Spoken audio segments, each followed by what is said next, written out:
I'm glad to be here today with Thomas Handschin, who will talk us about the policy of one child, one vote. But before we get into the details of this very interesting and polemical way of thinking about child voting and child incorporation in politics, Thomas, can you tell us a bit how this idea came about for you, and why are you so interested in the idea of one child, one vote? Yes, definitely. Of course, I'm not the first person who has this idea.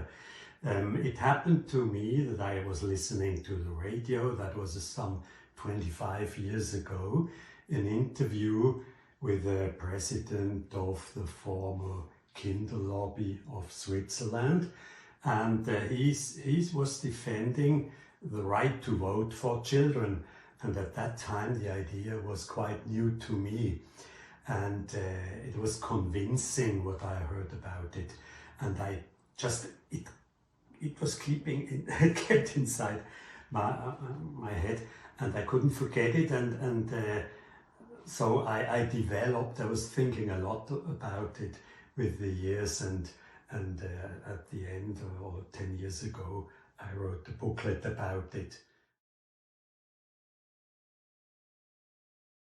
And could you tell, for someone like myself that has never heard about this, well, I'm not sure if we should call it an idea, a political policy, almost, because there are also many principles involved in the thought that children should have the right to vote.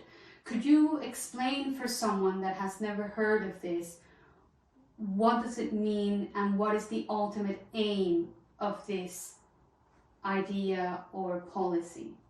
Mm-hmm.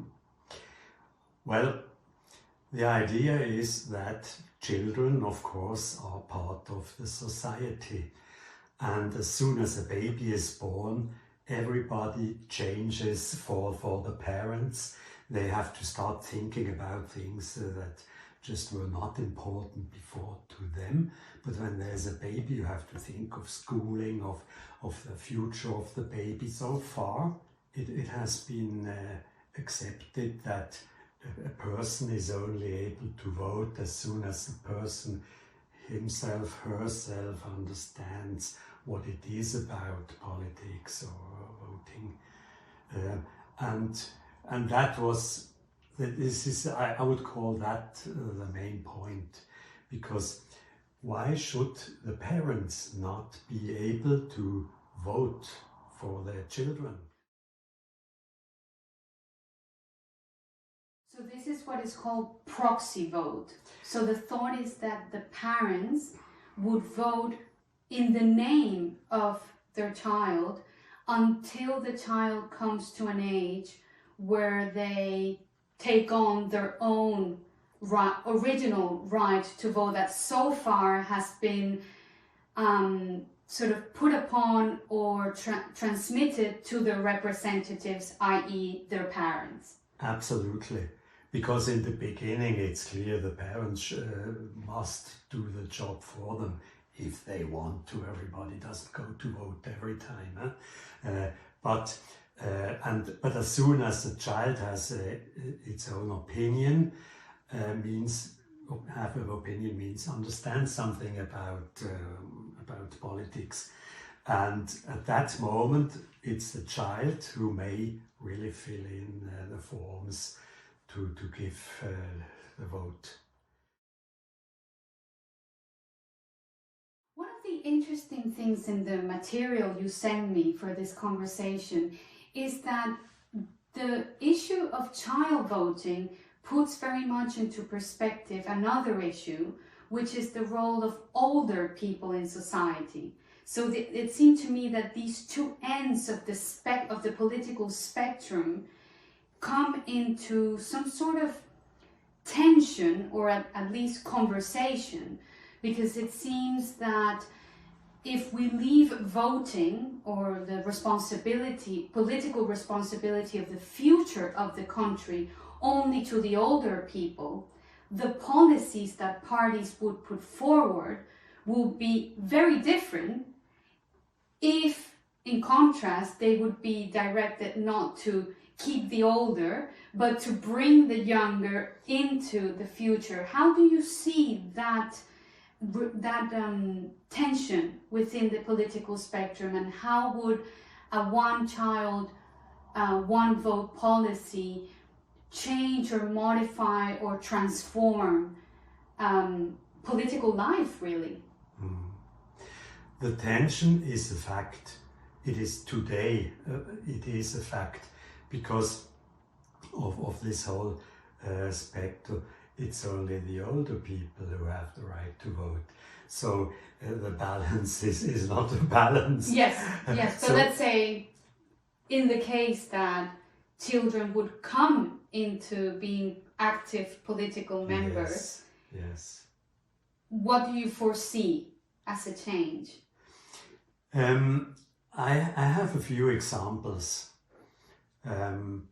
It's not only Swiss, it's really international, because after Fukushima, it was the school girls and boys who went on the street and said, now finish it with atomic power plants, not the older ones. And doing this means they are really thinking of the far future.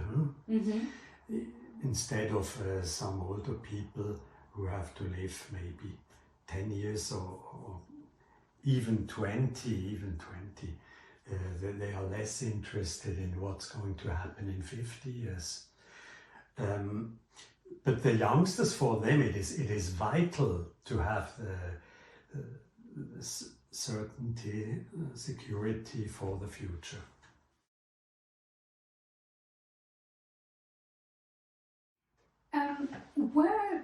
Because there seems to be different options of how this policy could work. One of them is the most radical one is the vote age 0. The idea that children could start voting from the moment they are born. Then we have flexible voting age, which would mean that that would be a problem of just deciding whether, 5 or 10 or 12, where is the right vote, which of course is a problem that we already have at voting age. I know that here in Switzerland there's been a lot of discussion about reducing voting age to maybe 12, 16, 18. Where do you stand on this? Do you think that if this policy were to be applied, it should be a voting age 0 start? The discussions have been lowering from 18 to 16, not lower down, and not to 0. They just cannot imagine how that would work. This would be kind of a revolution, like it was giving the right to vote to women in Switzerland 51 years ago, where men said 10 times no before it was introduced, because everybody else had it. Where would you stand on this? Do you think that it should be from age 0? Yes, you see, that's a different concept. Yes. I'm not against lowering to any age, but it is still lowering, thinking that a person is should only express his own opinion, and not no proxy back from the parents. So even if it's lowered to 16 or 10, it is still not the right thing. Yes. It is still something different. Yes. So I am for 0, because the under 18 are about 15 to 20% of the population. So that's an important part that would be able to change something in politics. How this will very significantly changed the political culture, not only of the country, but of domestic life, because this is a policy that really penetrates into the household, because we're going maybe to see an 11-year-old motivated to say to the parents, I think differently from you. I want to take a different view. You could think of a household, a conservative household will want their children maybe to continue the tradition, but in a way, it's nothing that we have never seen before, you know. Children tend to think differently from their parents, so it's not that strange, is it? Yes, I wouldn't be afraid of that. And I don't have the illusion that this, if it was introduced, it would really so much change family life, because when I see at participation in votes or elections in Switzerland, the last one in Bern, 30% went to give their votes. So it is not that important in everyday life.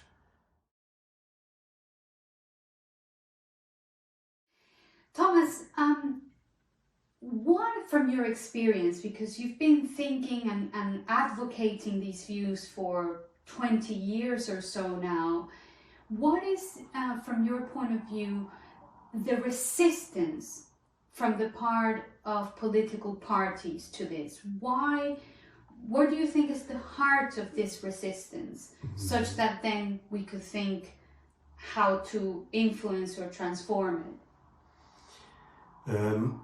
The main point is they know from the beginning that there's no chance of winning a vote when it would be voted about. In a referendum, for example. Yes. Because there are a few examples lowering the age from 18 to 16 in several cantons in Switzerland. Population always said no. About 75% said no. There's only one exception. It's not 100. No, fortunately. But the main point is that people are afraid that when they give voting power to the youngest generation, they themselves would have less influence on the result. This is of course true, because if you have the 15% of youngsters inside or not, this will give your vote more or less weight. But that's part of the idea. Exactly, and hence the fear.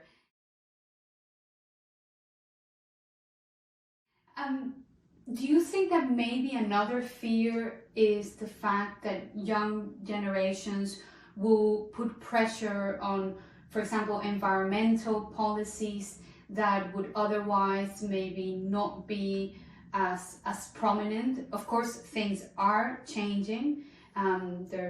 There's a much stronger tide in favor of political environmental policies. Do you think this is also a reason? Yes, I think so, because as soon as young people are involved, they are also free to do initiatives, referendums in this country. So take active influence in politics. And I think they would be more responsible than their grandfathers and mothers who are now.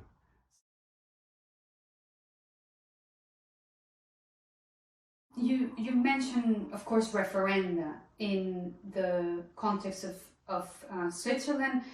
Thomas is a Swiss economist.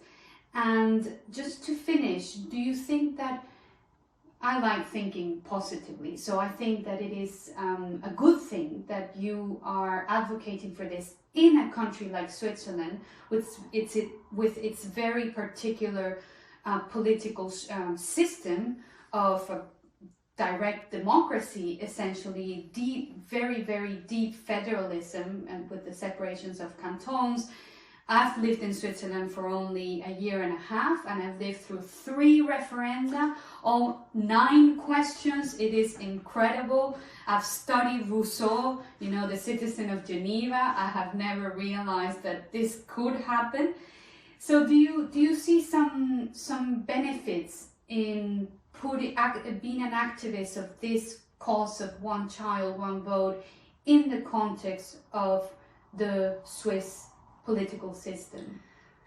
Yes, I even think that Switzerland would be the ideal country, exactly for the reason you say, because there are questions, local, regional or national items. Every Swiss citizen 4 times a year is invited to vote on that day. So, and about things that are very clear. It's not a party who has a name with 3 letters or so, and the concept is much more general than when you are talking about Netflix law, for instance, yes, that we are going to vote about. Is that right? Yes, Netflix law. That's the way they call it. Young people seem to be against because they think it will be more expensive. Older people say yes because Switzerland will profit from taxes from Netflix. That's very you can really yes, seize it and feel it, yeah, what it is about. So Switzerland would be the ideal country to start with it. Well, Thomas, it's been a real pleasure to talk to you. I've learned very much. Do you want to have a final take-home value message for those that are now interested in this topic? Start believing in it.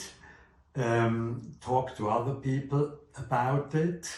Say why it's okay even when there's no chance of winning at the votation, but it is the right thing to do.